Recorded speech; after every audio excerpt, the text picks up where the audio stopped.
Buenas tardes, ¿cómo están? Bienvenidos, gracias por estar aquí. Son 5:59, me conecto un minuto antes para poder empezar 6 en punto. Bueno, darles la bienvenida. Somos hasta el momento 12 personas. Sé que es un número mayor que van a participar hoy día de la charla. Y bueno, vamos a empezar formalmente a las 6. Igual quiero saludar a algunos exalumnos míos que veo en la lista. Me da mucho gusto tenerlos por aquí. Para ir avanzando, quisiera saber a través del chat que yo lo tengo activado, cualquier cosa que me quieran preguntar, me pueden ir escribiendo en la medida que no me desvíe el tema, les puedo responder en el momento. Quiero saber si me escuchan bien, si me ven bien, si se ve bien la pantalla, si todo está bien, a ver si por favor me pueden escribir. Gracias, Karen. Muchas gracias. Ok, ok. Son las 6 en punto, así que vamos a dar inicio. Bien, ¿qué tal, Marlon? Muchas gracias, muchas gracias. Bueno, bienvenidos, es un gusto tenerlos aquí. Esta es una charla que hemos preparado sobre sustentación de tesis. Yo soy Felipe Quevedo, soy asesor de investigación desde hace 15 años, bueno, y dicto de investigación también hace mucho tiempo, así que vamos a compartir con ustedes algunos temas que ya comparto a través de las redes, del Facebook, del Instagram, del TikTok, del canal de YouTube, del Spotify, donde todos sitios donde podamos compartir información, siempre compartimos. Pero en este caso voy a precisar todo en un tema central, que es sustentación de tesis. Dado que estamos hablando quizás de los temas más recurrentes de consulta en el día a día, no solamente terminar nuestra investigación, sino poder sustentarles exitosamente. Y para ello vamos a revisar distintas etapas del proceso, tanto preparatorio como de la misma sustentación y potenciales preguntas que podríamos recibir de los jurados. Les comento algunas cosas brevemente. En primer lugar, los audios están silenciados para poder desarrollar la charla en orden, porque como somos un número grande, sería desordenado poder tener la opción de volver a habilitar los audios, espero lo sepan comprender. Pero sin embargo, tengo el chat habilitado, así que cualquier duda o consulta me la pueden ir haciendo por ahí. Como les digo, si no me desvío el tema, con todo gusto le respondo en ese momento, o si no, esperamos al final para responderles. Vamos a tener dos grandes bloques. Un bloque que está centrado en el contenido de la sustentación desde la preparación de la exposición hasta eventuales recursos que uno tiene que utilizar para sustentar. Y otra parte que tiene que ver con posibles preguntas de jueces.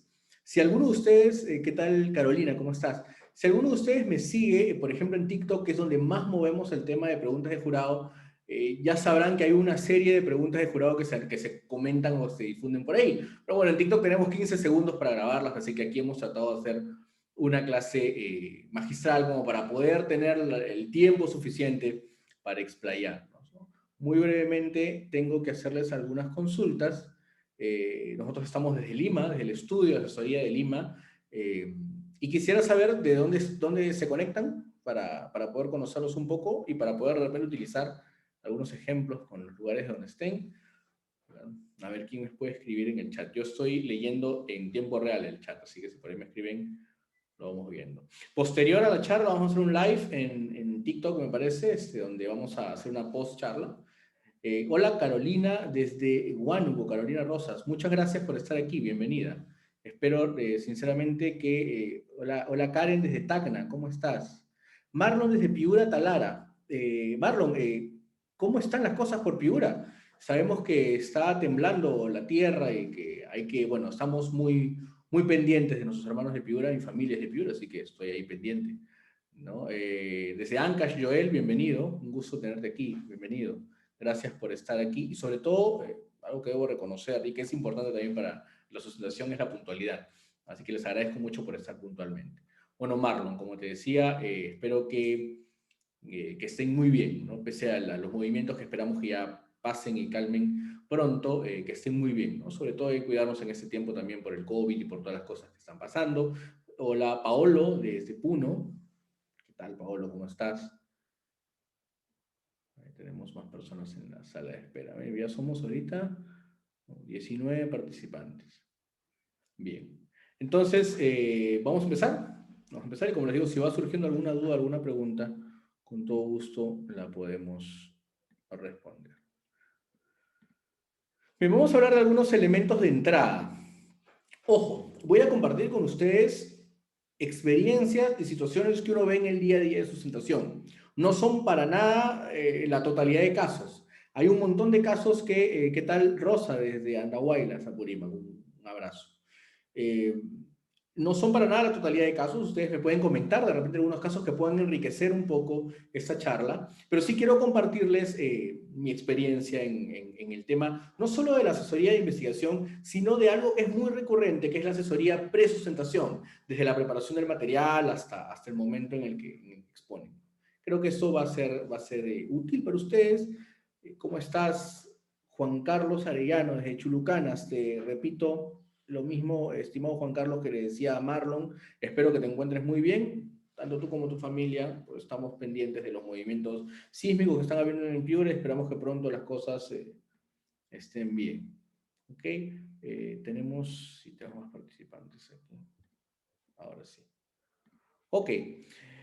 Para elementos de entrada, vamos a hablar de 3 puntos claves. En primer lugar, vamos a hablar de recursos que uno debe disponer, y ahora les voy a poner ejemplos, del inicio y de estrategias con las cuales tenemos que iniciar la exposición. Eso es algo que vamos a ir ordenando poco a poco, pero son diferentes tópicos que creo que son importantes.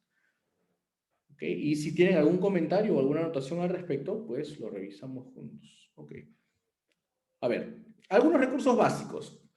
No voy a circunscribirme únicamente a exposiciones virtuales, pero la realidad es que la mayoría, si no la totalidad de exposiciones de sustentación de tesis en la actualidad vienen siendo virtuales. Entonces sí es importante que diferenciemos los criterios, pero sí tengamos en cuenta de que muchas de las cosas que normalmente preparábamos para las personas en sustentación presencial se han tenido que adaptar a la normalidad de la virtualización. Entonces, dada esta situación, voy a comentarles algunas características. En primer lugar, vamos a admitir más personas. En primer lugar, es importante llevar un control de tiempo. Es importantísimo llevar un control de tiempo porque la interacción fría que produce la virtualización nos hace muchas veces perder el control de tiempo. Por ejemplo, acabamos de empezar y llevamos 6 minutos de tiempo, son las 6:06. Y a veces uno, teniendo el tiempo tan apretado en la sustentación, debe tener un control. Yo de preferencia les sugeriría que utilicen un cronómetro, porque esto va a entenderse mejor cuando les diga que no utilicen el celular. Entonces, si ustedes utilizan el celular como anotación, por ahí que reciben un mensaje, algo, eso puede ser un distractor. Ya vamos a ampliar un poco la información al respecto. Pero lo primero que quiero sugerirles es que tengan un cronómetro, porque va a haber una estructura de tiempo que ustedes tienen que desarrollar en la investigación científica, en la preparación de la sustentación. Hay que calibrar una estructura de la cual vamos a hablar más adelante, y es importante que tengamos medido el tiempo para cada tópico que hemos preparado en nuestra exposición. Bien, en segundo lugar, es bueno tener anotaciones, pero las anotaciones en una sustentación virtual, bueno, en una sustentación presencial, generalmente uno lleva fichas en el momento en el que va a exponer y por ahí que las puede consultar. Además tienes pues la proyección, como que hay un poco más de recursos. En la sustentación virtual puedes utilizar anotaciones, pero hay que tener siempre mucho cuidado con respecto a las anotaciones. Si las anotaciones distraen descaradamente mi vista del foco que es la cámara, que ahora les voy a explicar, podría ser observado por nuestro jurado. Entonces hay que tener siempre prudencia. Y por otro lado, no leo bien aquí, por otro lado tenemos complementos. Los complementos son todos aquellos recursos que me van a servir para demostrarle a mi jurado la veracidad de muchas cosas que estoy comentando. No necesariamente el jurado lo pide, lo consulta, pero puede que algún jurado nos diga, ¿tienes a la mano algún instrumento que hayas utilizado para evaluar a tu muestra? ¿No? Decirle que no lo tenemos, siendo una sustentación virtual y técnicamente teniendo las cosas a la mano, o habiendo hecho una evaluación digital, sería contraproducente. Entonces, tener a la mano cualquier recurso que pueda servirme, no necesariamente porque lo tengamos que usar, pero es mejor tenerlo y no necesitarlo que lo contrario. ¿Ok? Somos 28 personas. Por otro lado, hay algunas restricciones que son importantes y que quiero compartirles. En el proceso de asesoría de las personas que van a sustentar, también me invitan a muchas sustentaciones virtuales. A ver, en primer lugar, lo que yo siempre voy a sugerir es que el celular no lo tengan cerca. Por eso es que les decía, es mejor tener un cronómetro de mano que tener el celular. En el celular puede pasar cualquier cosa que nos llame la atención. Puede entrarnos un mensaje, puede activarse, por ejemplo, en el iPhone funciona una aplicación de voz que se llama Siri, no recuerdo cómo se llama en Android, ¿no? Pero hay distintas aplicaciones de voz y a veces se activa de la nada. Yo digo cualquier cosa y Siri se activa porque cree que me he referido a ella. Y esto podría interrumpir la exposición. Es decir, de preferencia el celular o tenerlo apagado o tenerlo lejos de, el momento de la exposición, sobre todo si es virtual. Si es presencial, bueno, no tenerlo a la vista, ¿no? Pues eso podría distraernos realmente y eso es algo que no conviene. ¿Okay? Otro tema son las cosas innecesarias. A veces tenemos en el escritorio cosas innecesarias, lapiceros, post-its. En el momento de la sustentación no vamos a utilizar nada de ello. Difícil, a lo mucho utilizaremos un lápiz o un lapicero para hacer una pequeña anotación de algo que nos hayan podido observar, pero lo ideal es no utilizar nada de ello, porque no vamos a interactuar con el jurado de manera que nos asignen tareas. Entonces, mientras más limpio esté mi zona de exposición, en el caso de la exposición virtual, es mejor. Y si estoy yendo a una sustentación presencial, en el caso cuando se dé, debo tener cuidado de no llevar tampoco útiles de escritorio que puedan saturar, también porque son distractores. Ahora, puntualmente los distractores sí es algo a lo cual debemos tenerle cuidado. Por ejemplo, yo tengo acá a la mano un vaso con agua, que lo uso porque estoy dictando la clase. Ustedes pueden tener un vaso con agua, yo sugiero que tengan botellitas de agua, ¿no? Pero tener una taza o tener algo cerca que podría caerse o romperse en el momento de la exposición, mientras menos distractores tenga, es mejor. Dicho esto, creo que estas restricciones son convenientes. Y aquí les voy a dar algunos elementos que deberíamos preparar para una sustentación presencial. Yo les comento. Hoy teníamos la reunión a las 6 de la tarde, entonces más o menos a las 5:50 yo he verificado que se den algunas condiciones. He verificado la conectividad, he verificado la luminosidad, ¿no? La red, el audio, todas las cosas que tengo aquí que nos permiten hacer esa transmisión, entre otras cosas. Entonces es importante que tengamos en cuenta algunos factores en una exposición presencial. Recordar que la presentación es formal. Eso es importante porque por más que estemos en una virtual, bueno, también obviamente en la presencial, ¿no? Pero a veces la virtualización nos hace perder un poco la formalidad, ¿no? Igual es una presentación formal, no tenemos que olvidarnos de eso pese a que nos acostumbremos a de repente estar el día a día un poco más informales, ¿no? Tener algunas copias, en la presencial se sugiere tener un par de copias por cualquier inconveniente que pueda surgir. Les comentaba de que hay que tener complementos, que son recursos a la mano, fotografías, fichas, permisos, distintas acreditaciones. De repente, en la tesis yo no voy a incluir, o quizás sí, en los anexos, todo el protocolo de consulta por juicio de expertos, pero igual lo puedo tener a la mano o lo puedo tener escaneado en caso sea virtual para evitar alguna o para tener como librar alguna consulta. Si la exposición es presencial, es importante tener un apuntador que es a la vez un pasador de diapositivas que nos evita pues estar pendientes de la computadora y distraernos del foco atencional, que en este caso es nuestro jurado. Vamos a admitir a más personas, somos ya 34 personas. Y bueno, agua, que es lo que les comentaba. En el caso de la sustentación virtual sí hay algunas cosas importantes. En primer lugar, la presentación también debe ser formal. Tengan cuidado, esto de repente puede ser un poco hilarante, ¿no? Pero me ha pasado que muchos personas, chicos, generalmente jóvenes, asesorados, han tenido que sustentar y han estado pues con la corbata, el saco y el shorts en la parte inferior. Y algunas veces les han pedido que alejen la cámara y que se paren sosteniendo un ejemplar de su tesis. Y eso puede ser complicado si es que no estamos 100% preparados, ¿no? Entonces, tengan siempre esta precaución. Tener un backup externo, por si acaso tener la tesis en un USB. Y en general, a todas las personas que comienzan a hacer tesis con mi equipo hasta que terminamos y hasta que tienen que sustentar, siempre les sugiero que tengan 3 o 4 backups, que se manden la información por correo. Ya no estamos en la época en la que se nos puede perder una tesis porque hay todos los recursos para evitarlo y no son demandantes económicamente. Para sustentaciones virtuales les sugiero que verifiquen la conectividad de Internet y sobre todo que busquen conectarse vía cable Ethernet. Eso es muy importante, porque el Wi-Fi puede fallar algunas veces. Conectarse vía cable Ethernet siempre es algo que se suele recomendar.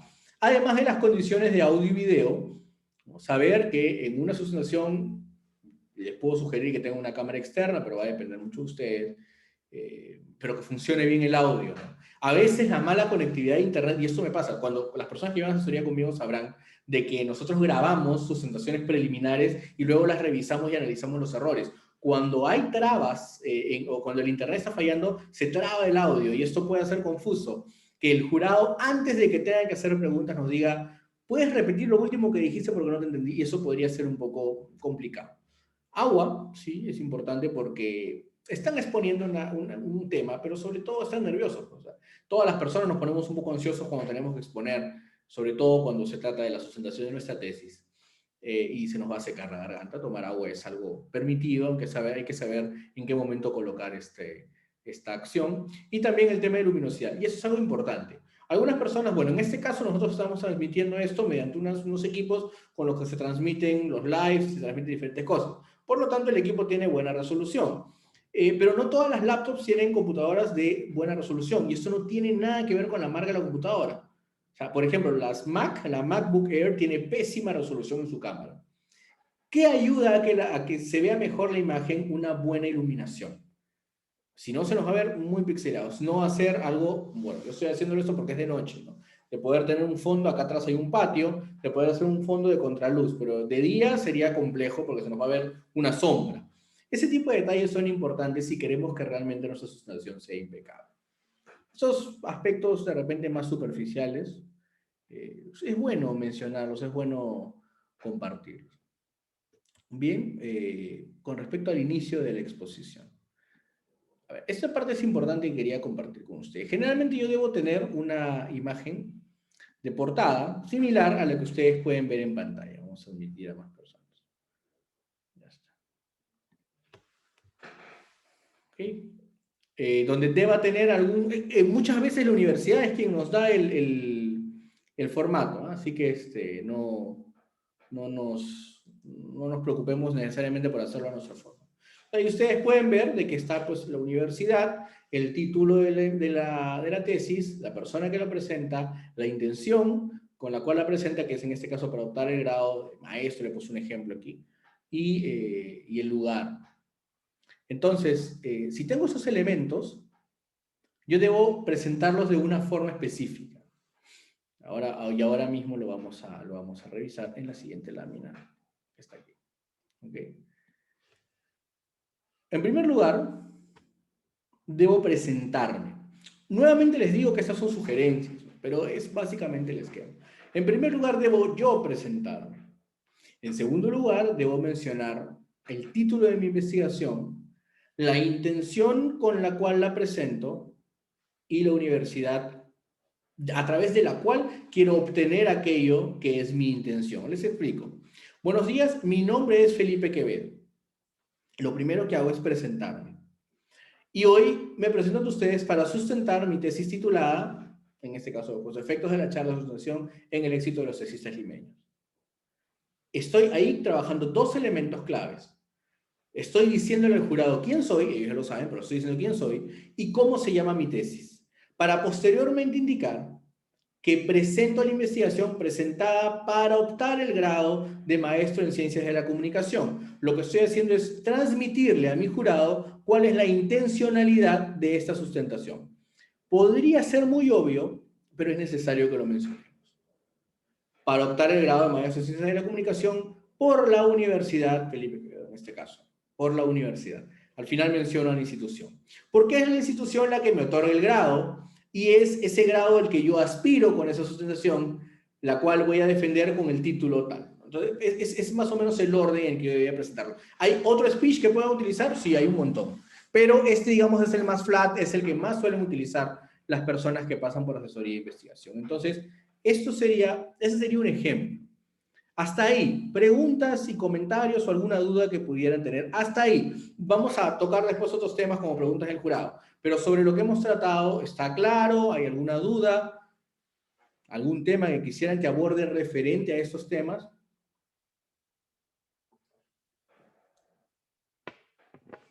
40 personas.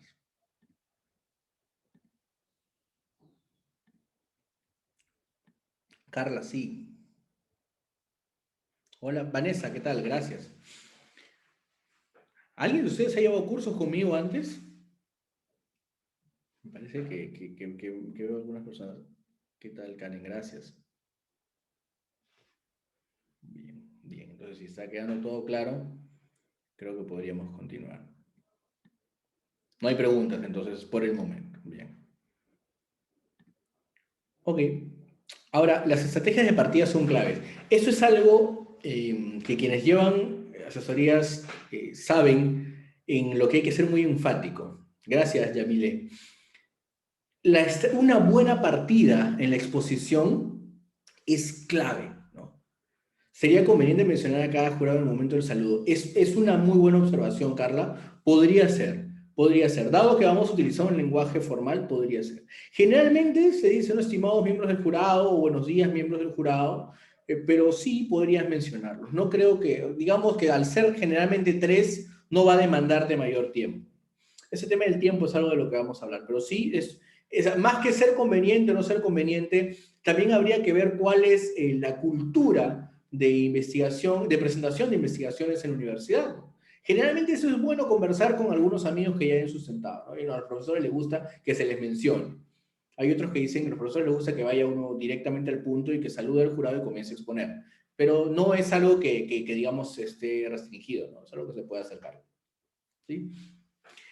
A ver, les hablaba de las estrategias de partida. Las estrategias de partida son la forma en la que vamos a iniciar la exposición. La forma en la que vamos a iniciar la exposición tiene que ser una forma bastante segura desde el punto de vista del contenido, pero tiene que ser una forma muy clara. O sea, la forma en la que nosotros empezamos debe ser con total claridad. Si nosotros le transmitimos al jurado que conocemos ese tema porque lo hemos desarrollado, ellos van a entender de que las preguntas que nos puedan hacer simplemente van a complementar la información.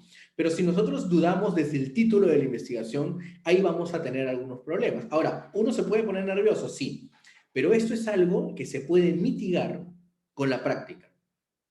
Y no es broma, si hay alguien que lleva asesoría de sustentación conmigo, no es broma cuando le digo que hay que practicar 100 veces antes de estar frente al jurado. Y es verdad, les sugiero, lo que yo hago con las personas que llevan asesoría conmigo es que abran un Zoom solos y que graben su exposición.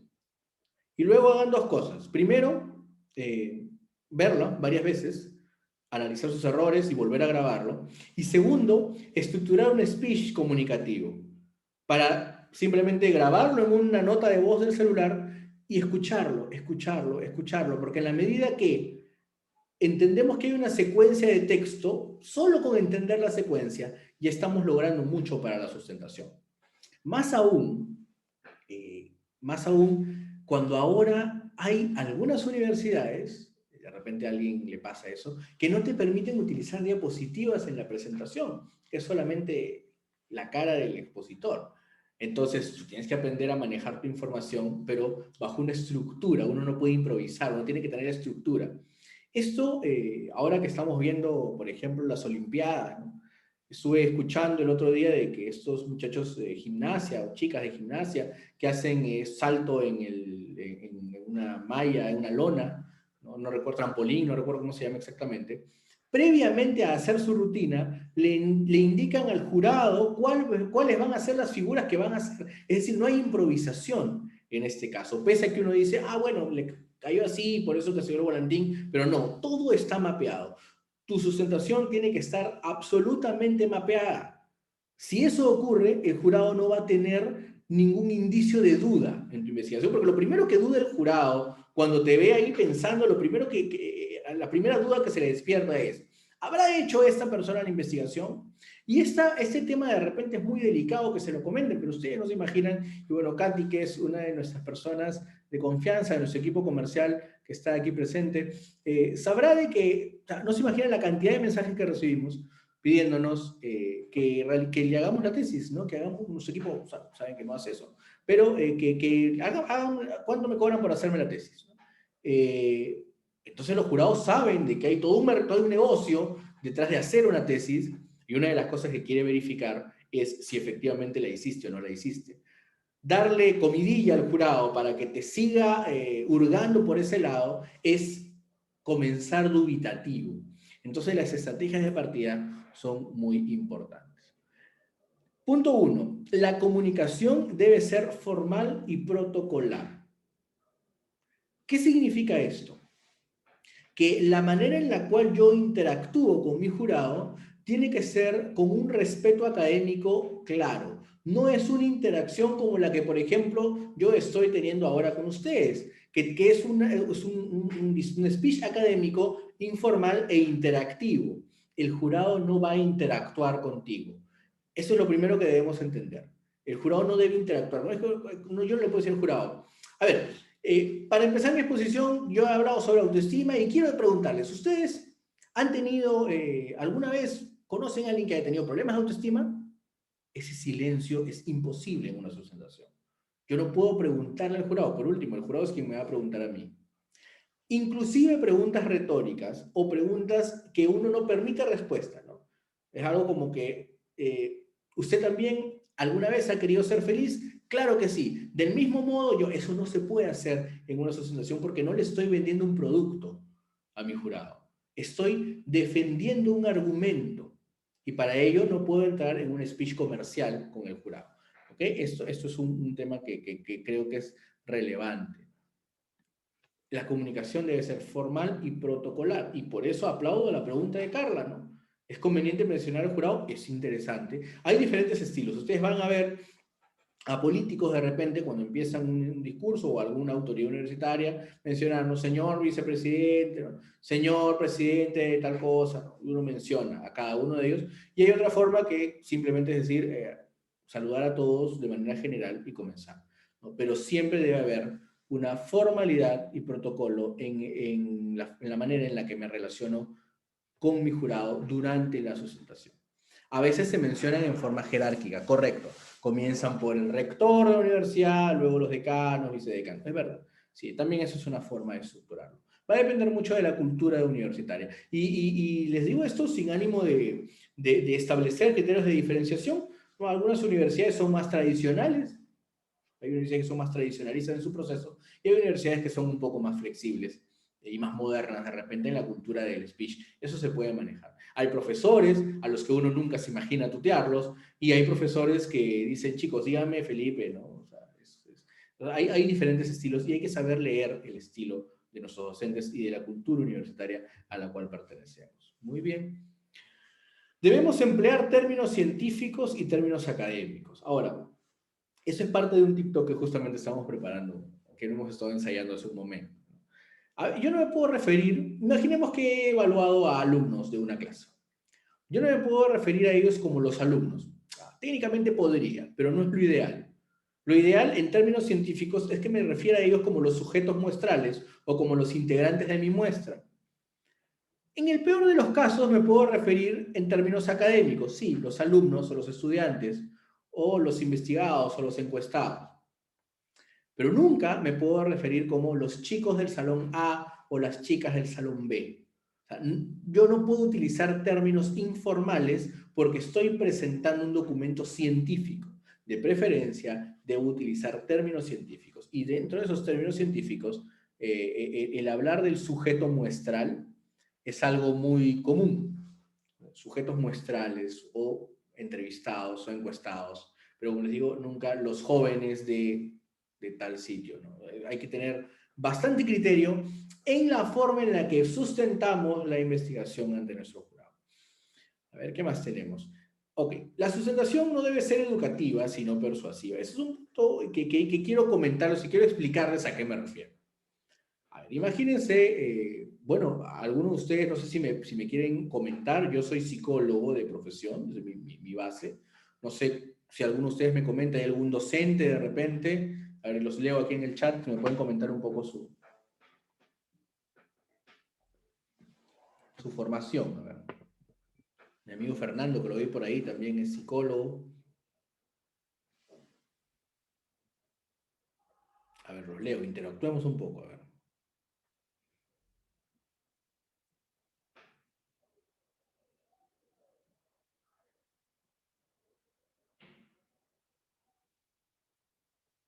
Mm, Creo que los he agarrado tomando lonche, nadie me escribe. Ah, a ver si alguien me puede compartir, porque quiero ponerles un ejemplo con ello.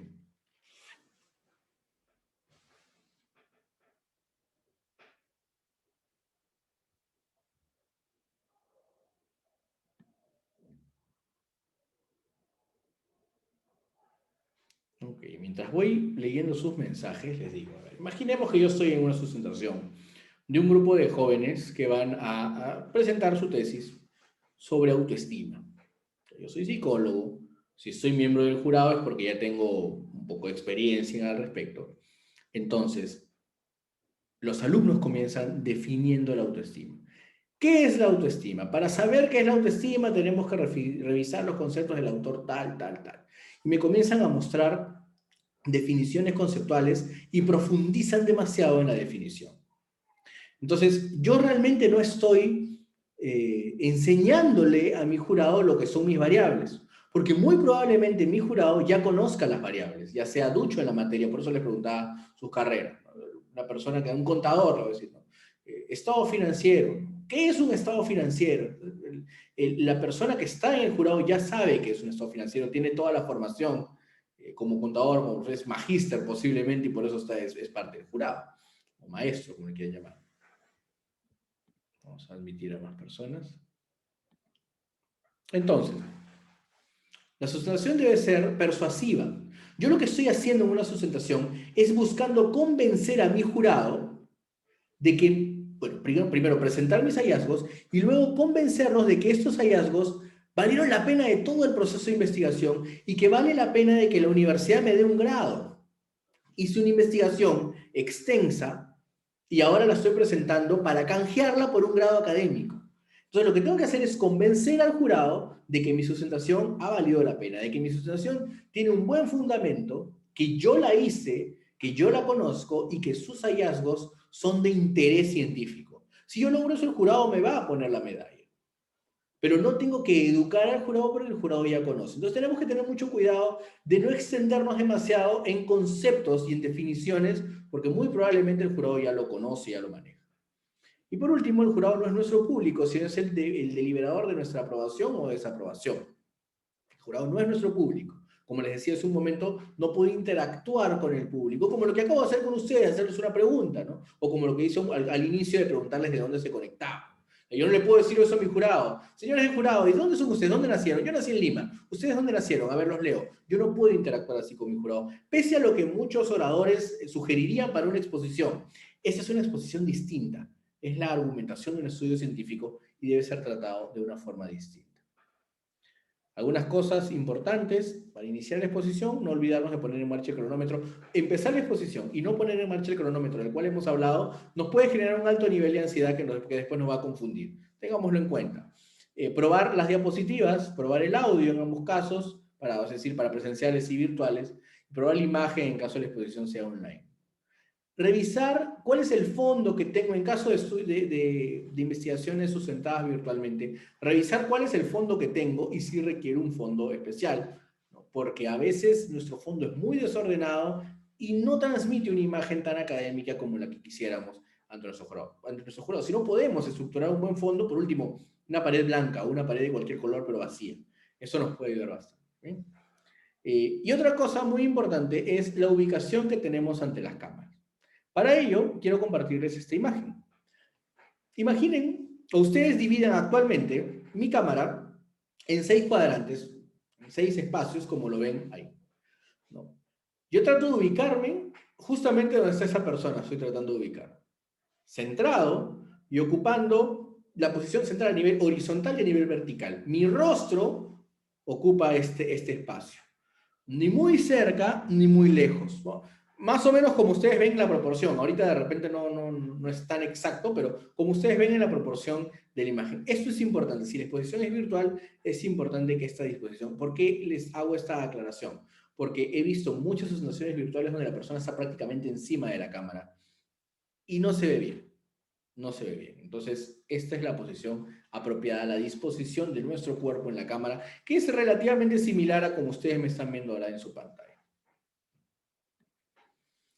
¿Preguntas hasta ahí sobre estos prerequisitos para iniciar? ¿Alguna pregunta, alguna duda?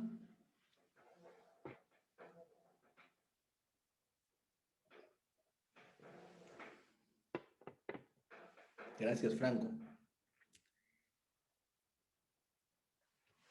Ok. Karen. Gracias, Catarina. Gracias, Carla. Karen. En la presentación de diapositivas, ¿qué colores como fondo sugiere? A ver, eso es muy relativo. Gracias, Carolina y Eddie. Muchas gracias. A ver, sugerir, gracias, Beatriz. Sugerir colores, generalmente los colores siempre tienen que ser planos, ¿no? Yo sugiero empezar con color blanco, ¿no? No mayor, no más que eso, ¿no? El protagonista es el contenido. Pero también hay que analizar si es que la universidad no nos da plantillas. Si no, voy a sugerirles algunas presentaciones básicas del PowerPoint, pero con lo mínimo posible de distractores.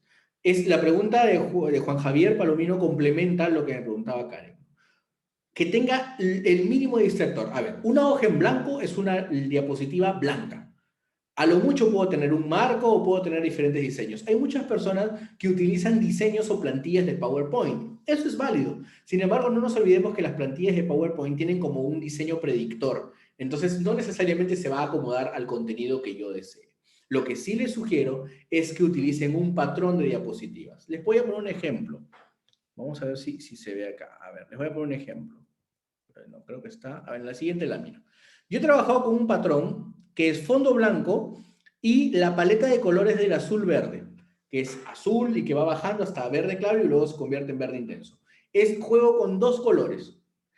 Por ahí que alguna lámina tiene un amarillo que es centro de la paleta, pero básicamente juego con esos colores. Si ustedes entran a mi página, felipequevedo.p, van a ver que la página está fundamentalmente en colores que trabajan con la paleta del azul. Lo que yo les voy a sugerir es que trabajen con una paleta de colores. Y creo que las láminas que mejor funcionan son las que están en blanco y son ustedes quienes le dan la lógica de los colores, pero trabajar siempre a partir de una paleta. Eso es lo que les podría sugerir. Si me preguntas qué color, yo preferiría láminas blancas. Se ven más limpias y generan menos distracción. A ver, sobre todo, ahora que las sustentaciones, poniéndonos en el caso de la sustentación virtual, si ustedes ven ahora, en este momento, si ustedes se detienen a mirar su pantalla, lo que están viendo es las diapositivas y mi cara la deben estar viendo por aquí, no sé, o por acá de repente, en un recuadro pequeñito de ese tamaño.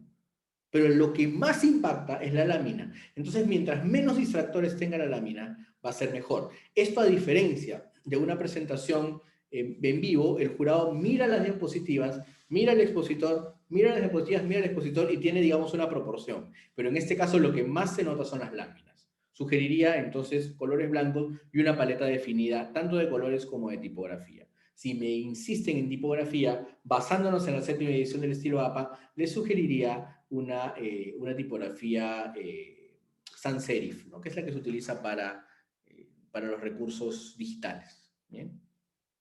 Espero haber respondido a algunas preguntas y vamos a hablar de la estructura básica. La estructura básica es lo mínimo que debería tener nuestra presentación. Lo mínimo que debería tener nuestra presentación, pero más o menos, o sea, no es algo estandarizado, pero yo creo que estos contenidos deben estar por lo menos porque nos permiten demostrar todo el respaldo científico que tiene el estudio, a nivel metodológico, a nivel de marco teórico y a nivel de cierre.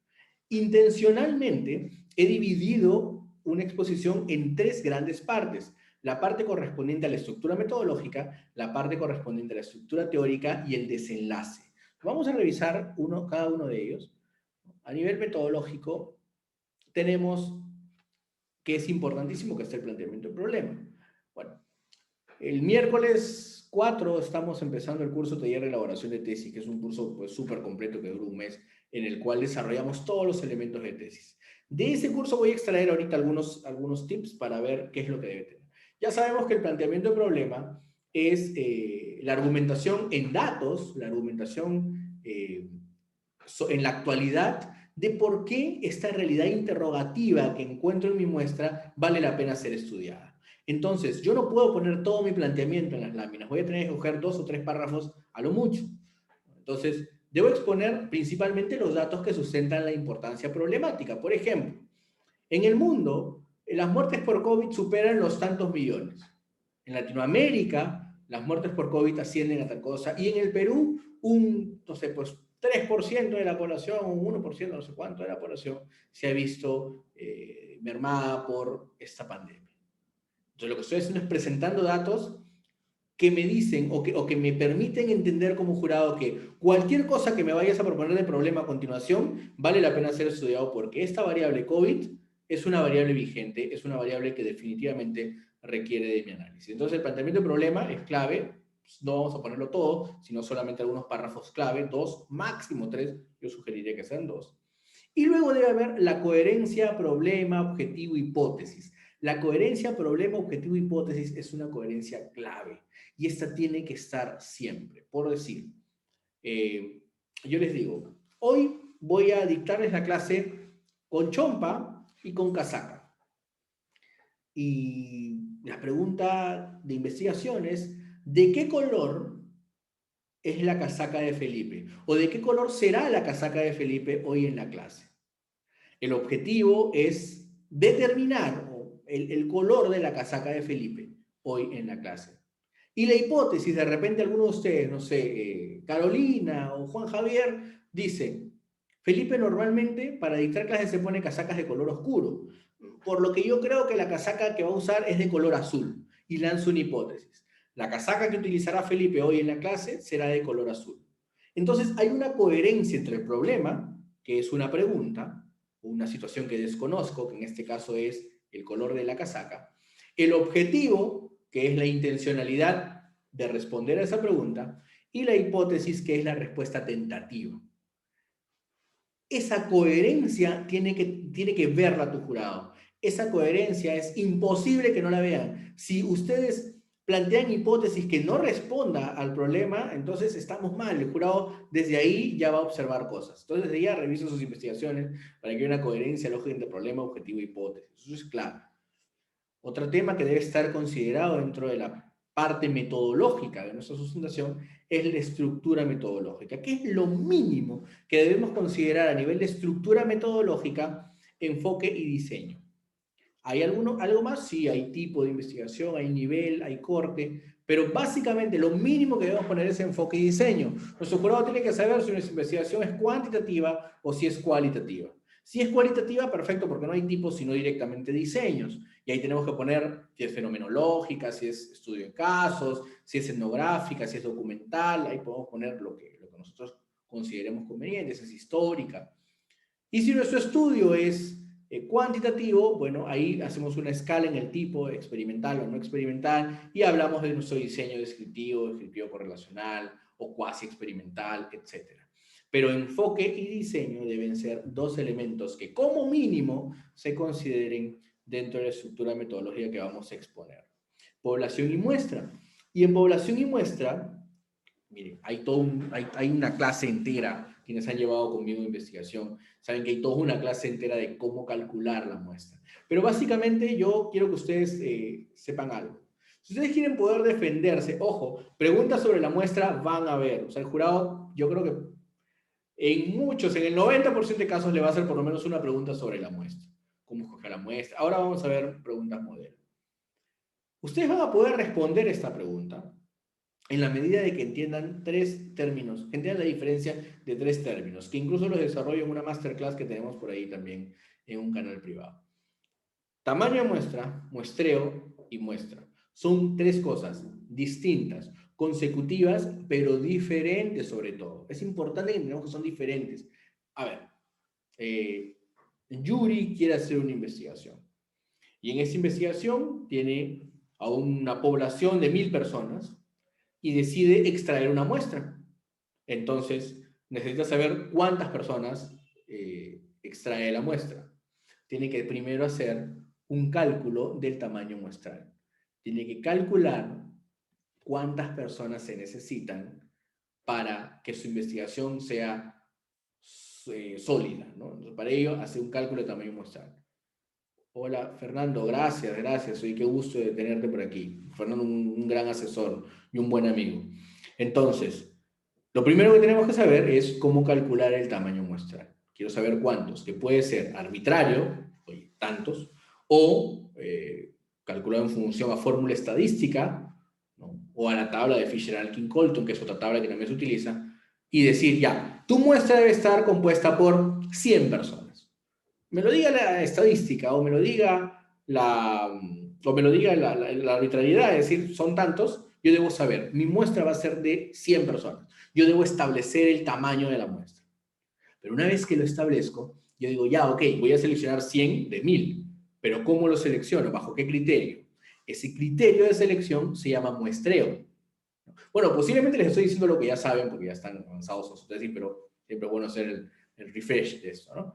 Entonces, es el criterio, el muestreo. Muestreo aleatorio simple. Voy a meter a todos en una ánfora o un Excel y voy a sacar 100 al azar. Bueno, ok, eso es uno válido.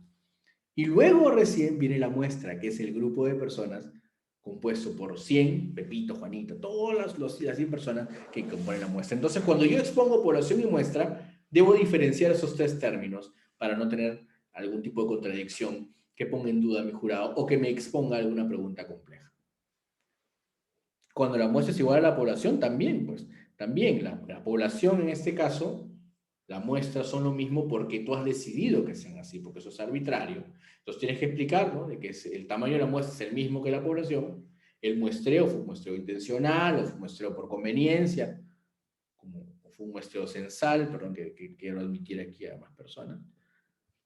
Y tu muestra queda conformada por tales y tales personas. O sea, lo mismo. O sea, siempre debo diferenciar los tres criterios.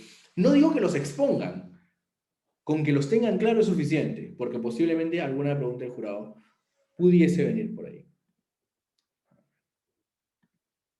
Vamos, perdónenme que estoy admitiendo a más personas. Somos 50 personas ahora, qué bueno. Y finalmente, es fundamental que a nivel metodológico hablemos de los instrumentos. Wow, están entrando más personas y me distraen un poco. Discúlpenme si me distraigo un poco. Para los instrumentos, bueno, ustedes tienen que presentar sus instrumentos, los que hayan desarrollado, pero sobre todo, y esto es muy importante, deben compartir los atributos de validez y confiabilidad. Para quienes me siguen en las redes saben que hablo mucho de esto, pero a mí me tiene que quedar claro como jurado de que esta persona ha utilizado un instrumento válido y confiable, sea propio o sea ajeno, pero ha utilizado un instrumento que cumple con esos dos atributos. Es como que ustedes van a comprar algo a la tienda y le miran la fecha de vencimiento. O sea, tienen que darle claro que el producto está vigente. Lo mismo esperamos los asesores de las personas que utilizan instrumentos de investigación. Solamente dime que está vigente, demuéstrame los valores y prosigue. Pero es importante que ustedes tengan claro lo que es validez y confiabilidad. Si quieren profundizar en validez y confiabilidad, bueno, pues hay muchos temas que abordar al respecto, pero que son muy dinámicos, son muy, muy buenos. Al menos así los desarrollamos en las clases. Recuerden que el miércoles 4 empezamos un curso completo de elaboración de tesis que les podría ser muy útil en caso tengan algunas dudas sobre lo que estamos hablando. El segundo gran tópico, les dije 3 bloques: estructura metodológica, marco teórico y cierre. El bloque teórico es interesante porque, si bien es cierto, ustedes en su investigación, quizás la parte que ocupa más espacio es el marco teórico, pero en su sustentación ustedes no pueden ocupar tanto espacio con el marco teórico. El marco teórico está compuesto por 3 elementos generalmente, ¿no? Que son bases teóricas, antecedentes de investigación y términos básicos. Pueden haber otros, sí, pero básicamente un capítulo de marco teórico está compuesto por esos 3. Entonces, mis bases teóricas tienen que ver con mis variables. Mis bases teóricas hablan puntualmente de las variables que yo voy a estudiar en mi investigación. Pero, ¿cómo hago para comprender tanta información en tan pocas láminas? Generalmente la exposición no nos da más de 25 minutos. Entonces, ¿qué hago para sintetizar? Y ahí es donde siempre les voy a sugerir, y como les digo, si ven las redes y algunos videos, que utilicen organizadores visuales, diagramas, mapas mentales, mapas conceptuales, para sintetizar la teoría, pero no se atribuyan la fuente, sino colóquenle de dónde han obtenido o de dónde han elaborado ese cuadro. Ese cuadro es clave para 2 cosas: para sustentar la parte teórica y para que en caso, como les comentaba y les comento a los que recién están entrando, que hay algunas situaciones en las cuales no se permite el uso de diapositivas. En caso que ocurra eso, es más fácil recordar un esquema que recordar todo un artículo de una revista, ¿no? Y los antecedentes de investigación. ¿Qué nos dice, o qué nos dice normalmente la teoría de elaboración de tesis? Que tenemos que incluir 5 antecedentes como mínimo, 5 nacionales, 5 internacionales. Pero si yo pongo 10 antecedentes en mi investigación, se me fueron los 25 minutos. Yo les sugiero utilizar una ayuda visual, un diagrama, para colocar 2 nacionales y 2 internacionales. Pero empezar aclarando el tema. Hemos considerado tantos antecedentes nacionales y tantos internacionales. Para fines de la exposición, vamos a socializar los 2 más relevantes con los hallazgos obtenidos, que son el de tal y tal a nivel nacional, que indican tal cosa, y a nivel internacional tal y tal que indican tal cosa.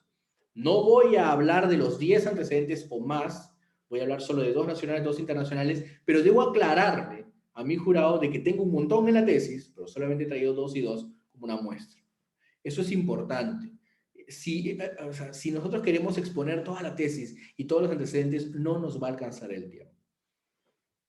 Finalmente, viene el cierre, en el cual voy a comenzar con los resultados.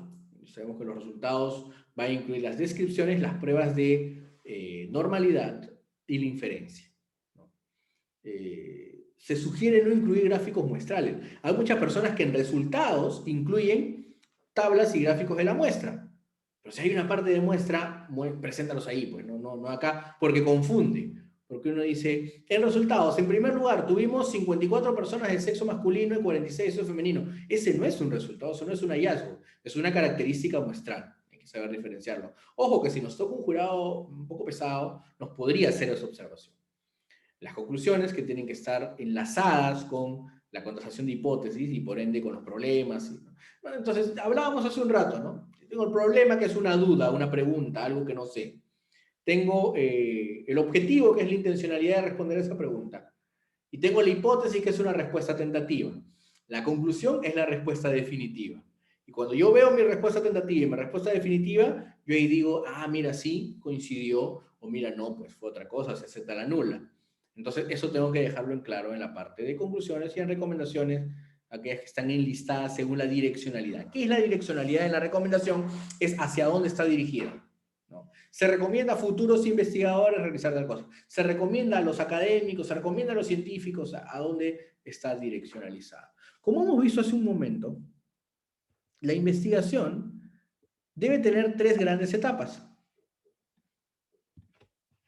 La que está basada en la estructura metodológica, la estructura teórica y el cierre. ¿Cuál es mi sugerencia en cuanto a la organización de tiempo? Que lo vamos a ver ahorita. Partir de esta estructura de 3 grandes bloques para dividir nuestra presentación en un tercio para el enfoque metodológico, otro tercio para la estructura teórica, que ya hemos visto que va a estar en un apoyo visual, en un organizador gráfico, y un tercio para resultados, conclusiones y recomendaciones. Ahora, ¿qué es lo importante? Los resultados, las conclusiones y las recomendaciones. Todo el resto no es importante, pero sostiene la investigación. ¿Qué quiero decir con esto?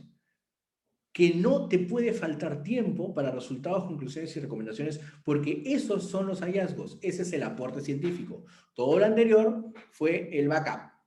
Es como que te demores tanto en preparar la entrada que te olvidaste de preparar el plato de fondo y tus comensales se van a quedar con hambre. No estaríamos hablando de una comida completa. En este caso, lo que tenemos que hacer es dedicarnos a exponer nuestra estructura metodológica, dedicarnos a exponer nuestra estructura de marco teórico y reservar por lo menos un tercio de la exposición para resultados, conclusiones y recomendaciones. Y aquí volvemos al inicio. Por eso es que es importante tener un cronómetro. Yo les he compartido hace poco un video en TikTok donde les comentaba, ¿no?, sobre la importancia, vamos a admitir a Karen que se salió, sobre la importancia de estructurar tu investigación de tal forma en la que no te falte tiempo para la presentación de tus resultados. Un tercio. Y dentro de los tips es averigua cuánto tiempo te dan. Averigua cuánto tiempo te dan en la universidad para exponer, porque esto es muy variable. Últimamente, Normalmente mis asesorados están sustentando entre 15 y 25 minutos. Aún deben haber universidades, bueno, a mí al menos no las reviso yo, que pongan pues media hora, 40 minutos, pero generalmente el rango es entre 15 y 25, más aparte son las preguntas de jurado. Estoy hablando de exposición efectiva. Entonces, si tú dices, ya, bueno, imaginemos que sea 30, yo debo reservar unos 10 minutos para resultados, conclusiones y recomendaciones. ¿Por qué? Porque cuando yo presente resultados, voy a presentar tablas. Y las tablas a veces requieren de una explicación adicional. Si yo presento un Kolmogorov Smirnov, tengo que demostrar por qué los valores de normalidad me invitaron a utilizar pruebas de correlación paramétrica. ¿Por qué? ¿Por qué utilicé Pearson? ¿Por qué utilicé una T-Student? Tengo que explicar y es importante tener un tiempo que no sea inferior al tercio del tiempo total de exposición que tenemos. Otro tema importante es organizar la información y para ello les he dicho que utilicen apoyos visuales. Y otro tema, otro de los 3 pilares que he desarrollado y que son parte del nuevo libro que estamos produciendo y que debe en un par de meses ya estar disponible. Bueno, ya igual el libro 20 pasos para terminar tu tesis, que es el libro que publiqué fines del año pasado, está ahí en ebook, ¿no? Y lo reciben gratis las personas que se inscriben al curso del miércoles, así que pueden ahí chequearlo. Pero el libro relacionado a sustentación de tesis está fundamentado en esos 3 criterios: organización de tiempo, organización de información y la comunicación con el jurado, la comunicación formal y todo lo que hemos estado hablando desde el inicio. Bien, preguntas hasta ahí para pasar a la segunda parte de nuestra exposición.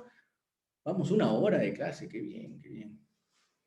Preguntas, dudas, comentarios de esta parte. Creo que sería el momento de que me compartan sus opiniones o sus dudas. Me gustaría resolver las dudas. O está todo claro de repente. Yo estoy exigiendo unas dudas que no hay. Somos 52 personas. Me da mucho gusto que estén aquí. Espero que esta charla, que hemos querido que sea libre, de acceso libre, y hemos tratado de difundirla, espero que les sea realmente de mucha utilidad. Gracias, Angela y Melanie, gracias. Ok. Bien, vamos a pasar a posibles preguntas del jurado, ¿no? En caso no pongas resultados. Bueno, en caso no pongas tus resultados en tus diapositivas. Bueno, lo ideal es que los pongas, estimada Rebeca. Lo ideal es que las diapositivas lleven tus resultados. Es decir, una investigación científica es la búsqueda de un hallazgo, aunque suene redundante. Y ese hallazgo tienes que compartirlo. Ese es el punto clave de tu exposición, los hallazgos. Los resultados tienen que estar ahí en tu lámina. Sí. Lo que sí, claro, eso de repente por ahí va la pregunta, ¿no? Son un montón de cuadros, son un montón de tablas y no las puedo poner todas. Bueno, sí, presenta los datos más relevantes. O de repente puedes organizar una tabla que sintetice resultados. La séptima edición de estilo APA, que está aquí, ¿no? Está acá, la séptima edición de APA, nos comparte algunos cuadros que sintetizan información. Así que podría ser, pero yo te sugeriría, Rebeca, de que consideres tus resultados dentro de la exposición sí o sí. ¿Alguna otra duda, pregunta o continuamos?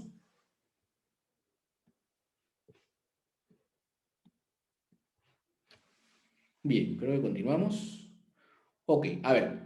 Vamos a hablar sobre algunas posibles preguntas de jurado. Vamos a revisar 12 preguntas potenciales. Y después ustedes me comentan si tienen alguna pregunta de jurado que de repente crean que les pueden hacer y la resolvemos juntos. Nuevamente los invito a que nos sigan en las redes, tanto en Facebook, Instagram, canal de YouTube, canal de Spotify, TikTok, que es la red donde más interacción tenemos, etcétera, etcétera, ¿no? Y que si quieren ingresar al curso curso taller de elaboración de tesis, que es un curso completo, 24 horas, certificado, dura todo un mes, comienza el miércoles y viernes de 7 a 9, creo. Ahí nos comunicamos, se comunican con Katy al número donde se han comunicado para inscribirse aquí. Me encantaría tenerlos en clase. Quienes han llevado clases conmigo saben que es dinámico, así que la pasamos bien y aprendemos, que es lo importante. Vamos a algunas potenciales preguntas del jurado que están básicamente agrupadas en 2 grandes bloques. Las que tienen que ver con el proceso de la investigación y las que tienen que ver con la post-investigación. Esto es importantísimo, porque nosotros tenemos que ir preparados para comentarle al jurado, compartir con el jurado cómo fue el proceso de investigación, pero también tenemos que llevar respuestas que tienen que ver con lo que haremos después de la investigación. Entonces, sobre el proceso de investigación, primera pregunta, ¿cómo calculó su muestra? Esta es una típica pregunta. Yo no solamente por la experiencia, sino que lo testeo mucho en el TikTok. O sea, publico un video sobre alguna pregunta de jurado y esta pregunta de jurado lo que genera es reacciones y mucha gente dice, sí, efectivamente, a mí me preguntaron eso, a mí me preguntaron eso y respondí tal cosa. Entonces, ¿cómo calculó su muestra? Es una típica pregunta.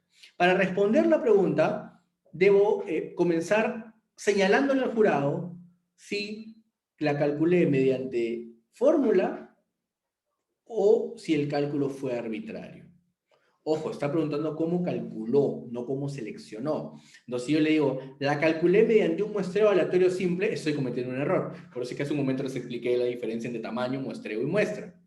No me están preguntando cuál fue el muestreo, me están preguntando cómo calculé el tamaño de la muestra.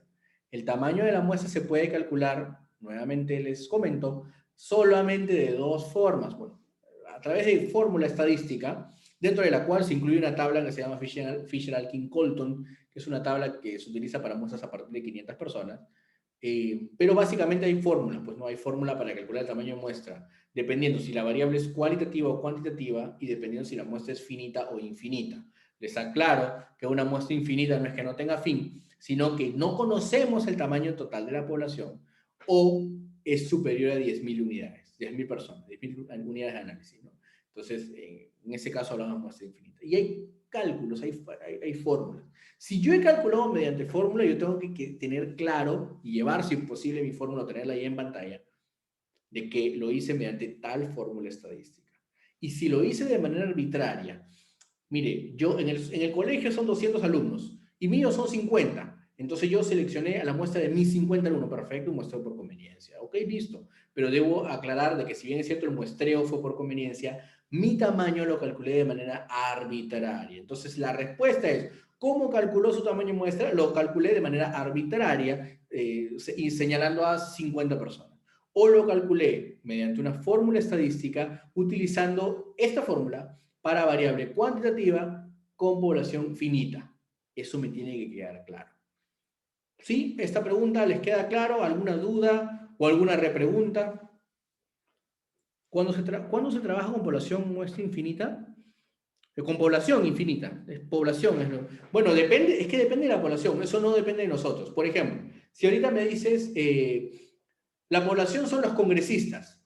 Bueno, los congresistas son una muestra finita. Son 130. Yo sé que son 130. Pero si yo te digo, docentes de todo el país, entonces tú dices, ¿cuántos serán? No sé exactamente el número porque puede que hoy día sea distinto de mañana, que de repente haya un nuevo profesor o uno que se retire. Entonces, cuando la muestra es así inestable o es muy grande, lo considero población infinita. Pero si sé el número, por ejemplo, ¿cuántos congresistas? 130 es población finita. Esa sería la respuesta franca, pero haberte respondido.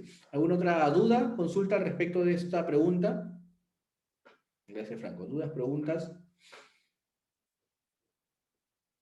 Ok, esta pregunta les puede venir. Esta pregunta es una posible pregunta, así que ténganla en cuenta. Si se están preparando para sustentar, ténganla en cuenta. Otra pregunta es, ¿cómo evaluó a su muestra? Y en este caso, no se refieren a la muestra, sino a los instrumentos.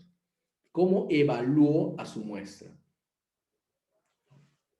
Es importante hablar de los instrumentos, pero también del procedimiento de evaluación que hemos sostenido, ¿no? ¿Cómo evaluó mi muestra? Les apliqué los instrumentos de investigación. Ya, puede que esa sea una respuesta un poco vacía para el jurado, ¿no? ¿Cómo evalúa su muestra? Gestioné imaginemos que sea el Poder Judicial. Gestioné con el Poder Judicial mediante una carta que transmití ante la universidad de presentación. El Poder Judicial me respondió de que podía tener acceso a la muestra. Entonces elaboré un cuestionario virtual o elaboré las encuestas y organicé un calendario de evaluación entre tal día y tal día que fueron consultados los operadores de justicia y ahora y con esa información llené esta base de datos en SPSS y así es como he obtenido la base de datos de estadística. Entonces, Ok, yo les estoy explicando cómo evalué. También tengo que mencionar, obviamente, los instrumentos con los que he trabajado y sus atributos de validez y confiabilidad, como ya los dije, si es que no los han mencionado durante la investigación. ¿Cómo evalúa su muestra? Es una pregunta muy distinta a cómo calculó su muestra. Cómo calculó su muestra se refiere a la muestra, cómo evaluó se refiere al proceso de instrumentos y llenado de base de datos. ¿Pregunta con respecto a este tema? ¿Alguna nueva duda que haya surgido a raíz de esta pregunta?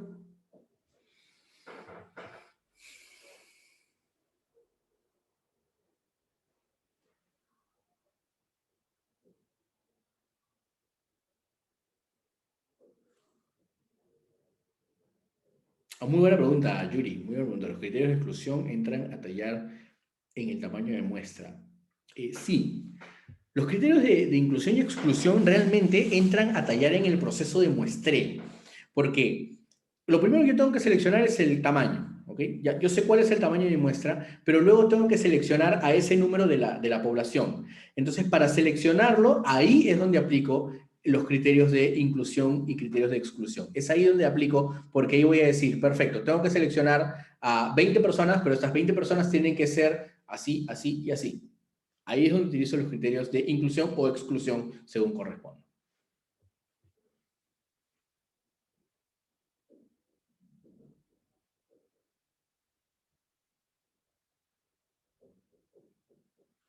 ¿Alguna otra pregunta? ¿Alguna otra duda?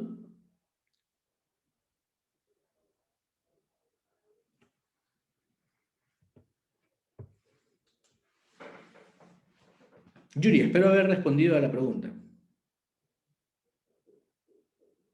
No hay muchas preguntas, debe ser el frío. Gracias, gracias Yuri también. Ok, sigamos. Siguiente pregunta. ¿Cuál fue la estructura metodológica de su tesis? Lo expuse hace un momento, pero recordemos que la estructura metodológica está básicamente fundamentada en enfoque y diseño. ¿Tipo también? Sí, también, pero como les digo, a veces las cualitativas no tienen un tipo definido y van directamente a diseño, entonces, enfoque, tenemos que explicar nuestra forma. Bueno, ya en el curso de miércoles se detalla todo a inicio, pero comencemos con cuantitativo, cualitativo, mixto. Los tres enfoques principales sobre los cuales tendríamos que fundamentar nuestra exposición y a partir de ello explicar el diseño. Fue un diseño descriptivo simple, descriptivo comparativo, fue un diseño cuasi experimental, fue un diseño fenomenológico para los estudios cualitativos, fue un diseño etnográfico, histórico, etcétera, etcétera. Debo saber cuál fue la estructura, es decir, qué tipo de investigación realicé. Eso me tiene que quedar súper claro. Ahora, si me hacen la pregunta es porque no les ha quedado claro en la exposición. Ahí tendría que precisar algunas cosas que de repente el jurado no haya entendido. A veces hay personas que van a sustentar teniendo muy nebuloso el tema de la estructura metodológica. No, es clave porque tú tienes que saber exactamente lo que has hecho en la investigación, a qué patrón seguiste. Y esto es importante que lo que les quede claro. Entonces, esa sería otra pregunta potencial. ¿Cuál fue la estructura metodológica de su tesis? Esta pregunta es importante. A ver, yo quiero hacerles, por favor, yo sé que están, bueno, somos 56 personas. Yo sé que están ocupados, de repente están tomando lonche mientras ven esta charla, pero quisiera que interactuaran conmigo. ¿Quiénes de ustedes han creado instrumentos y quiénes han utilizado instrumentos estandarizados? A ver, si me pueden ayudar con esto. Otra cosa, mientras me van respondiendo, les quiero decir algo. De preferencia, cuando tienen una sustentación virtual, ubiquen algo como una especie de post-it, un post-it, que les señale dónde está la cámara. Una flechita que les señale dónde está la cámara. Porque usted va a mirar a la cámara. Generalmente hay un efecto que se llama efecto espejo, donde uno mira a la pantalla. Yo miro a la pantalla en estos casos porque estoy leyendo el chat de lo que ustedes me escriben. Carlos me acaba de escribir que esos instrumentos estandarizados. Pero cuando yo me dirijo a ustedes, tengo que mirar a la cámara. Cuando usted se dirige a su jurado, tiene que mirar a la cámara. Si miras tu pantalla, el jurado va a decir, puede interrumpirte y decirte, estás leyendo.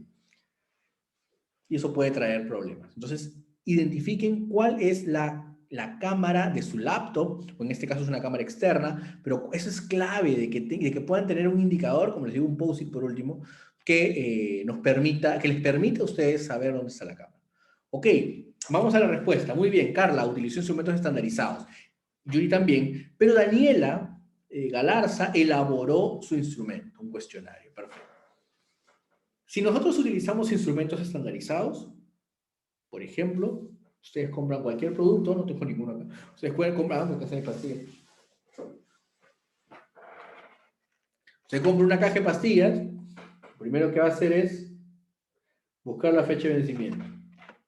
Acá está, enero del 2023.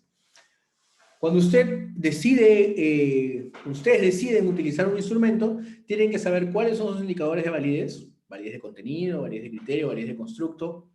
Eso está en los videos y además se amplía mucho en el curso del miércoles.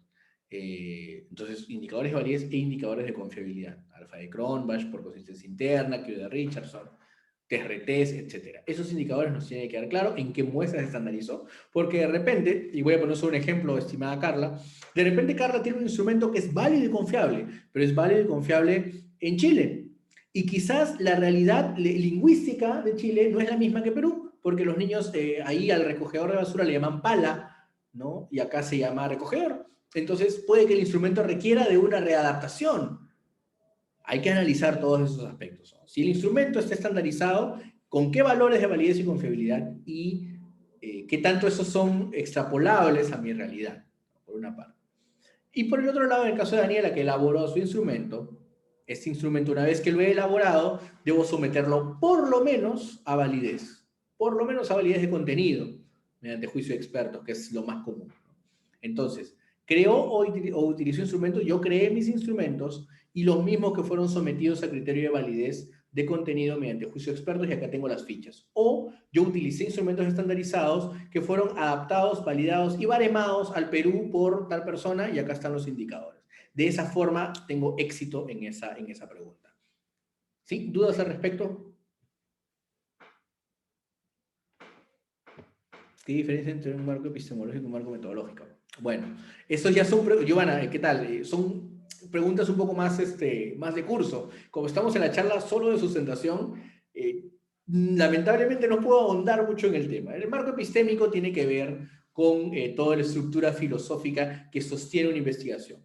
Generalmente hay dos estructuras, las inductivas y las deductivas, que van a estar fundamentadas y desarrolladas en el marco epistemológico.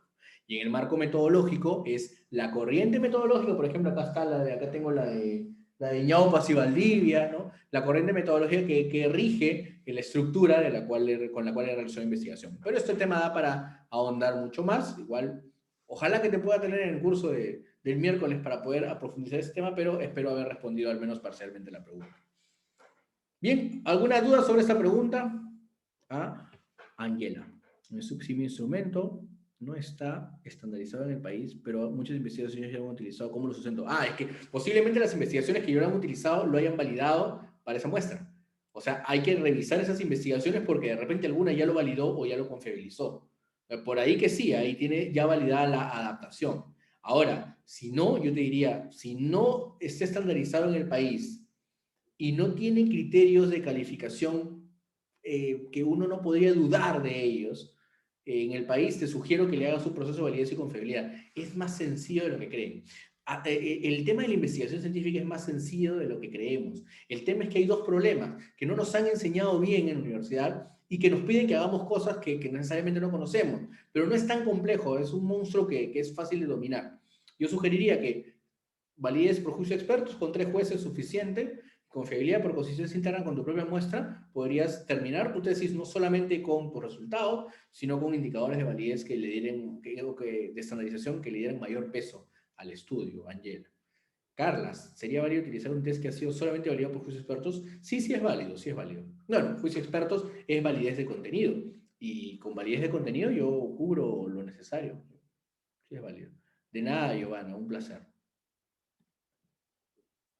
¿Alguna otra pregunta, dudas ahí? ¿Sobre instrumentos? ¿Sobre esta pregunta sobre instrumentos? Bueno, ok. Para la validación, ¿cuántas personas se debe validar? Muy buena pregunta. La validación es que depende, pues. Si estamos hablando de validez de contenido, si vas a hacer juicio de expertos, se oscila entre 3 y 10 jueces, ¿no? 3 y 10 expertos, que pueden ser expertos en la variable o expertos en metodología. entre 3 o 10. Hay universidades que dicen tienen que ser 10, pero lo mínimo tienen que ser 3. ¿Por qué? Porque debe ser un número plural e impar en caso haya igualdad de conceptos. Entonces, 3 como mínimo, 10 como máximo. Salvo mejor opinión. Pero es básicamente eso. Sí, Mayra, espero haber respondido a tu pregunta. No, pues es que tú no validas en la población. Tú no validas en la población. O sea, salvo que hagas validez de constructo o validez de criterio.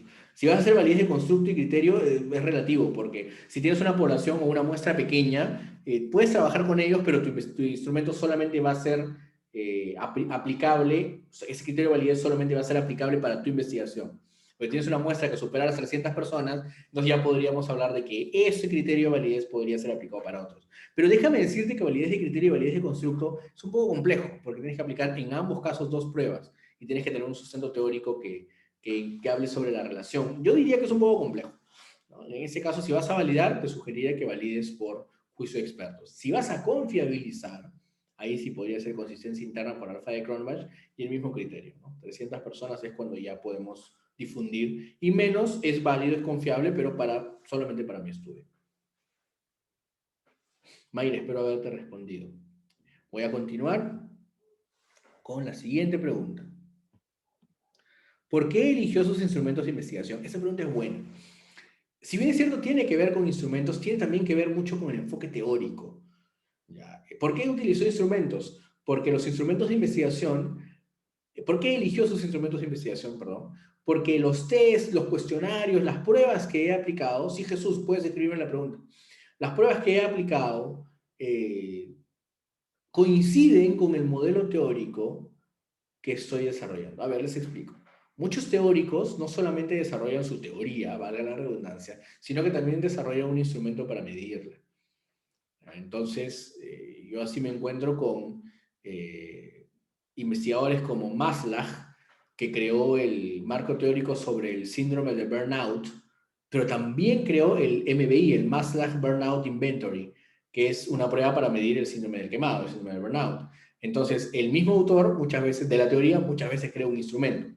Ahora, es como que, bueno, para los que, luego un ejemplo de psicología, ¿no? Como que yo diga, ok, voy a hacer una tesis sobre psicología conductual y aplico una prueba psicoanalítica, que son dos corrientes claramente opuestas. Entonces, ¿por qué eligió sus instrumentos de investigación? Porque tenían coherencia con mi marco teórico, porque seguían el mismo modelo teórico que yo he tomado como principio para plantear mis hipótesis y porque me permitían evaluar las dimensiones, los indicadores y la escala de las variables que he tenido como variables principales en mi estudio. Esa sería la respuesta. ¿Alguna pregunta al respecto?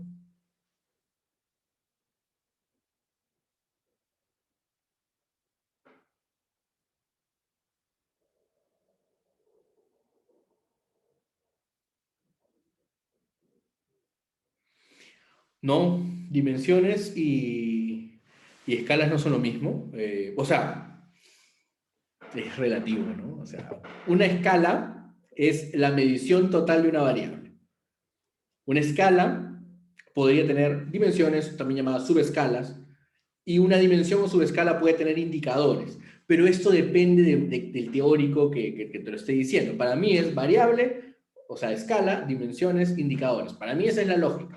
Por ejemplo, la variable autoestima tiene dos dimensiones, autoconcepto y autovaloración, qué sé yo. Y cada uno de ellos tiene indicadores y luego cada indicador tiene ítems que le permite evaluar. Se estructura como una pirámide, ¿no? Dimensiones y escalas, en mi criterio, de lo que te estoy exponiendo, no sería lo mismo, porque escala es mayor que dimensión. La escala está compuesta por dimensiones, pero esto es relativo según el teórico. De repente sale nuestro amigo Hernández Sampieri, o todos los tres teóricos, Hernández, Fernández y Baptista, y dicen, escalas y dimensiones son lo mismo. Bueno, son enfoques teóricos, ¿no? Pero desde mi perspectiva, no. Esa sería la diferencia, Carla.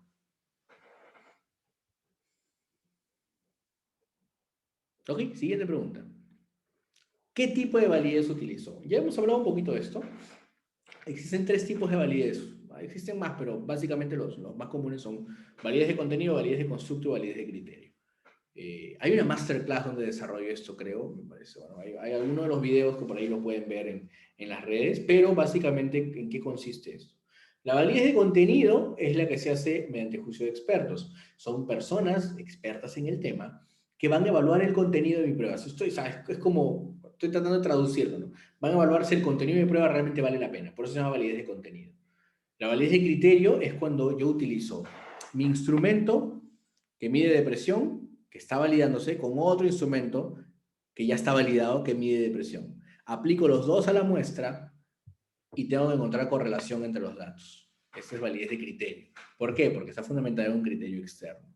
Y la otra es la validez de constructo, en la cual tengo que encontrar un constructo teórico que se cumpla. Por ejemplo, yo estoy validando mi prueba de depresión, pero la teoría dice que la depresión y la autoestima son inversamente proporcionales. Entonces uso mi instrumento que estoy creando con otro instrumento que mide autoestima, que ya está validado.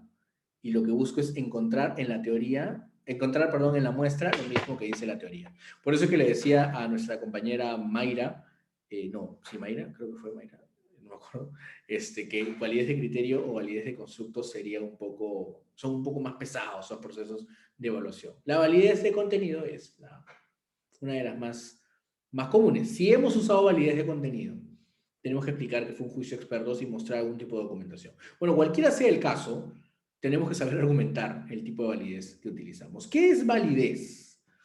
¿Qué es validez? Validez es el atributo de un instrumento que nos permite determinar que efectivamente mide la variable para la cual ha sido diseñado. Eso es validez. ¿Y qué es confiabilidad? Ya que estamos en la pregunta. Que la confiabilidad es el atributo que mide dos cosas. Estabilidad en el tiempo. Por ejemplo, ustedes entran a un centro comercial y les toma la temperatura. Ustedes salen por otra puerta y si le vuelven a tomar la temperatura, o si vuelven a entrar después de 5 minutos, debería ser lo mismo, ¿no? El resultado tiene que ser estable en el tiempo. Y consistencia interna, que es que los ítems del instrumento contribuyan al total de la prueba. Eso es confiabilidad. Estamos haciendo un curso aceleradísimo de tesis, pero les repito que por ahí que los espero el miércoles en clase. Sería genial tenerlos. Las preguntas relacionadas a la post-investigación. Vamos a acceder a otra persona, Claudia.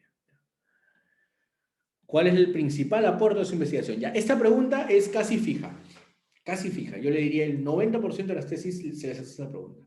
El jurado te dice, ¿cuál es el principal aporte de tu investigación? Bien, y nos referimos a un hallazgo central, pero básicamente el aporte está vinculado a dos preguntas, ¿no? ¿Por qué y para qué? Como la justificación. El por qué, porque cubre un vacío teórico o un vacío específico en la muestra en la cual yo he trabajado, y un para qué, que es para qué voy a utilizar los resultados obtenidos. El principal aporte de mi investigación es que cubre un vacío teórico y que permitirá a mis colegas desarrollar programas para tener mejores resultados en bla, bla, bla, bla, bla. Esa pregunta sí te la pueden hacer, casi fijo. Esa pregunta sí tenganlo en cuenta. ¿Alguna duda, pregunta sobre esta pregunta, valga la redundancia?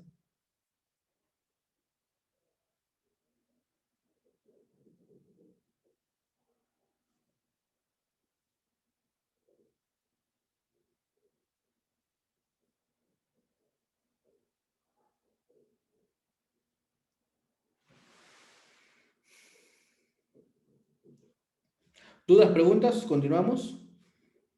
¿El aporte tiene relación con la justificación? Sí, sí, claro. Tendría mucha relación con la justificación y con la importancia. Sí, es una buena anotación, Carlos. Porque tiene que ver con el por qué y para qué. Sí, va de la mano. O sea, la justificación fue fue un aporte hipotético, ¿no? Es como que, ¿qué va a aportar esto, no? Fue un aporte hipotético, pero no... pero ya en este caso es el aporte real, porque es un post-investigación, es el aporte real. Ok, siguiente. ¿Qué utilidad tienen los hallazgos obtenidos? Ya, con respecto a la utilidad, nos referimos puntualmente, en este post, nos referimos puntualmente al uso profesional.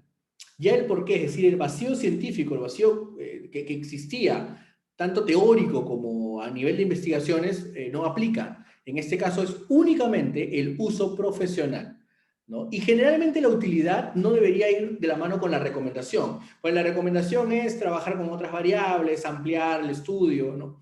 Pero la utilidad ya tiene que ver con el programa o la estrategia que va a generarse a partir de mis hallazgos.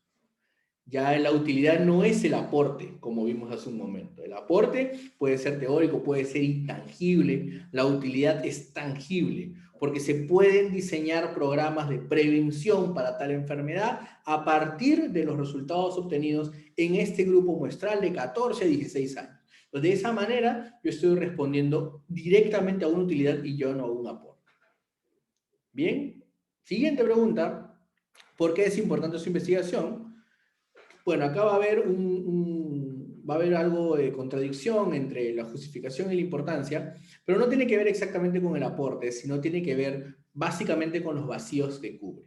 En este caso, sería la complementación a la pregunta anterior. La importancia de la investigación cuando la analizamos post presentación tiene que ver con la cobertura del vacío teórico y del vacío científico. Esta pregunta generalmente te la van a hacer siempre y cuando hayas demostrado que existía en el planteamiento una base teórica y una base científica que pensaba suplir al desarrollar el estudio. Entonces, de esa forma, podemos responder a la importancia.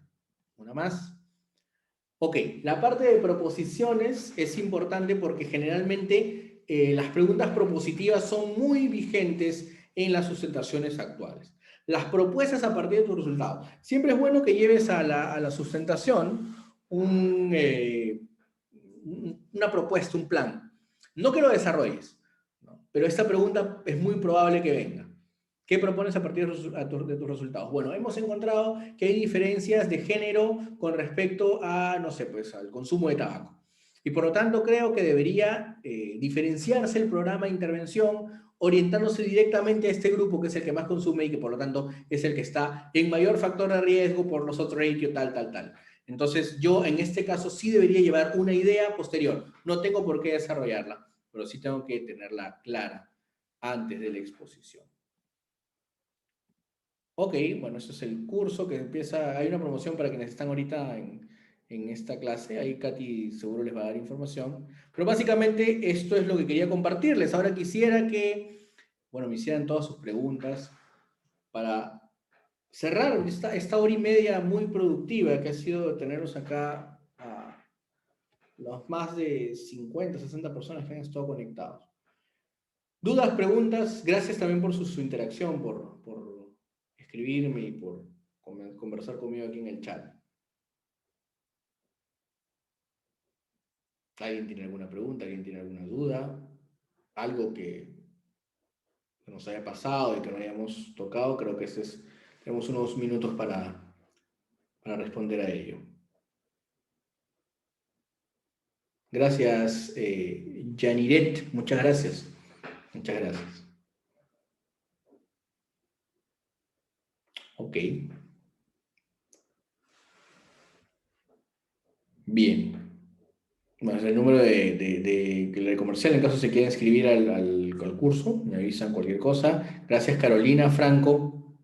Y bien. Vamos a ver. Ok, preguntas con respecto a las referencias.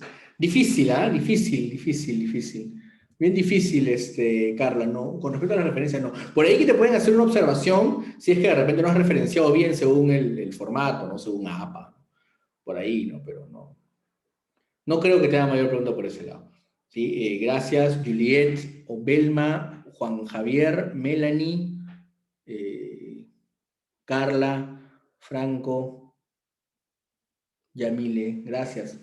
Bueno, entonces, están las redes, está Facebook, está Instagram, está TikTok, está, no sé, pues el canal de YouTube, el canal de Spotify. Entren a todas las redes y ahí siempre hay mucho material. Pronto vamos a sacar, ok. En Facebook es Felipe Quevedo, asesor de tesis. En Instagram es Tesis Total. En TikTok es @Felipe Quevedo Z. Y en canal de YouTube, Felipe Quevedo, asesor de tesis. El Spotify también, Felipe Quevedo, asesor de tesis. Así, Angela. Gracias, Rebeca. Mira, responderte, Mayra, lo de método y metodología sería súper amplio. Pero por ahí que nos vemos el miércoles, ojalá, para poder ya darte mayor detalles, porque es un tema un poco más extenso. Pero igual, gracias, Wilfer. Bueno, PC, no sé quién será, pero igual, gracias. Milagros, Mayra, Rebeca, Joel, Yuri. Gracias a todos y espero que les vaya súper bien en su presentación, en su tesis. También pueden entrar a felipequevedo.p en a la página web o a tesistotal.com. En ambas siempre hay cosas importantes que espero que les sean útiles, que se preparan con mucho cariño para todos ustedes. Y además hay una masterclass que por ahí vamos a compartir con, este, con Katy, ¿no? A través de esa charla. Sí, la voy a subir a YouTube. Ahora la subo. Perfecto, lo pueden ver ahí en YouTube. ¿Acerca de qué autores? De los autores. Carla, yo estoy en Lima, Perú. Acerca de los autores. Bueno, ¿a qué autores? No los vi. No los veo. A ver si me puedes explicar, Rebeca, qué autores. Gracias, Rodrigo. Otra vez, gracias, Carla, Julio, Alejandra.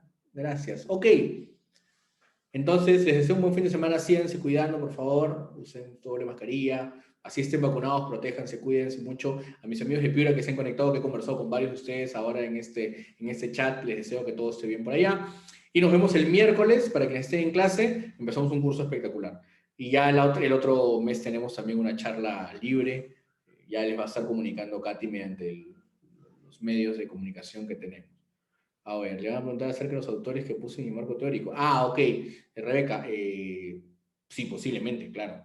Por eso es que tienes que tener una estructura en apoyo visual, como habíamos hablado. Pero sí, posiblemente te pregunten sobre algunos autores, siempre y cuando haya mucho teórico en tu jurado, ¿no? De repente son más metodólogos y te preguntan por el proceso. Es muy relativo.